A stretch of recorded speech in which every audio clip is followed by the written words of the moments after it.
You were against same-sex marriage. Now you're for it. You defended President Obama's immigration policies. Now you say they're too harsh. You supported his trade deal dozens of times. You even called it the gold standard. Now, suddenly last week, you're against it. Will you say anything to get elected? Well, actually, I have been very consistent over the course of my entire life. I have always fought for the same values and principles. Do you think New York State should recognize gay marriage? No. No. Okay. I believe that marriage is not just a bond, but a sacred bond between a man and a woman. I have not supported same-sex marriage. I have supported civil partnerships and contractual relationships. I support marriage for lesbian and gay couples. I support it personally and as a matter of policy and law. So you're saying your opinion on gay marriage changed, or you changed your mind? I have to say, I think you are being very persistent, but you are playing with my words and playing with what is such an important issue. I'm just trying to clarify so I can understand. No, I don't think you are trying to clarify. I think you're trying to say that, I used to be opposed and now I'm in favor and I did it for political reasons, and that's just flat wrong. So let me just state what I feel like you are implying and repudiate it. I have a strong record. I have a great commitment to this issue, and I am proud of what I've done and the progress we're making. Yeah, I'm sorry, I just want to clarify what I was saying. No, I was saying that you maybe really believed this all along, but, believed in gay marriage all along, but felt for political reasons America wasn't ready yet and you couldn't say it. That's what I was thinking. No, that is not true. It really is great how long you've supported gay marriage. Yes. I could have supported it sooner. Well, you did it pretty soon. Yeah. Could have been sooner. Fair point. Just in July, New Hampshire, you told the crowd you, quote, take a backseat to no one when it comes to progressive values. I take a backseat to no one when you look at my record and standing up and fighting for progressive values. Last month in Ohio, you said you plead guilty to, quote, being kind of moderate and center. Do you change your political identity based on who you're talking to? No, I think that, like most people that I know, I have a range of views, but they are rooted in my values and my experience. I get accused of being kind of moderate and center. I plead guilty. Just for the record, are you a progressive or are you a moderate? I'm a progressive. Going through the emails, there were over 60,000 in total sent and received. About half were work-related and went to the State Department, and about half were personal, that were not in any way related to my work. When you speak to the public, you say, I turned over everything.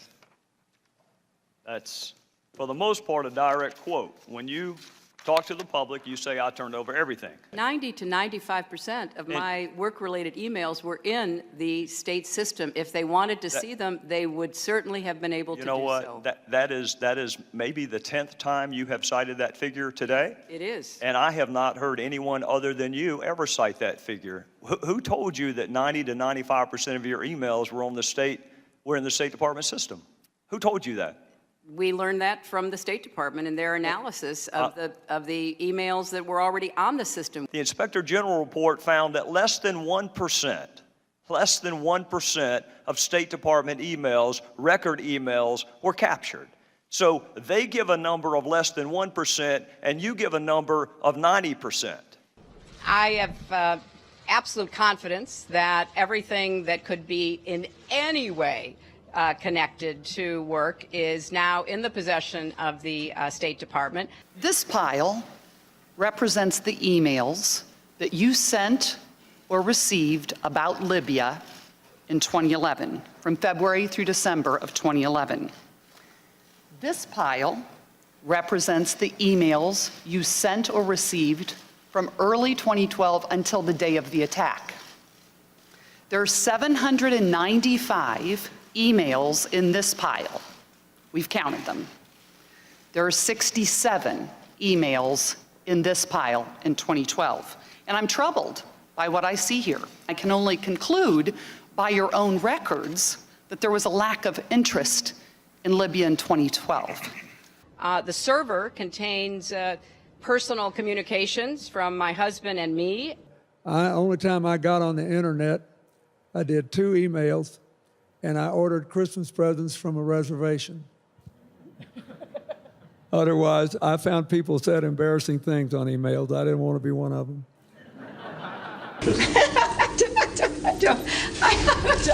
I mean, and how many angels dance on the head of a pin? I have really nothing to. I mean, how do you answer that? I represented Wall Street as a senator from New York, and I went to Wall Street in December of 2007, before the big crash that we had, and I basically said, cut it out.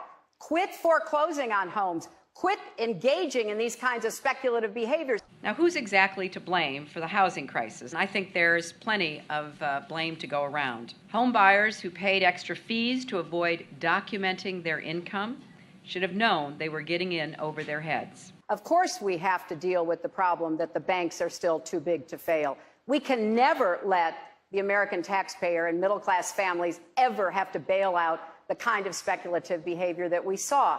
But we also have to worry about some of the other players. AIG, a big insurance company, Lehman Brothers, an investment bank.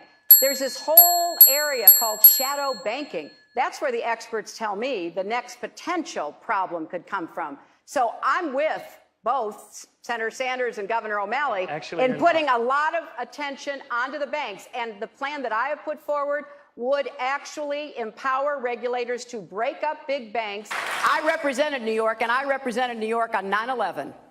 When we were attacked, where were we attacked? We were attacked in downtown Manhattan, where Wall Street is. I did spend a whole lot of time and effort helping them rebuild. That was good for New York, it was good for the economy, and it was a way to rebuke the terrorists who had attacked our country. 9/11 was bad. I agree with that.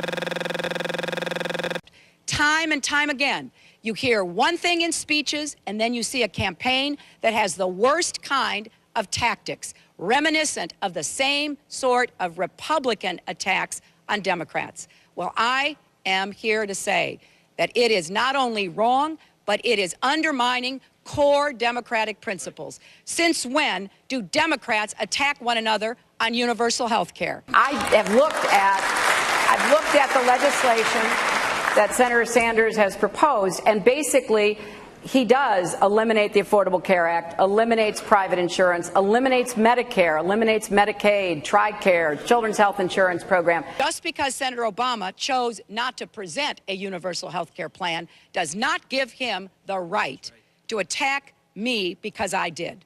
So let's have a real campaign. Enough with the speeches and the big rallies and then using tactics that are right out of Karl Rove's playbook. This is wrong, and every Democrat should be outraged. The Democratic Party in the United States worked since Harry Truman to get the Affordable Care Act passed.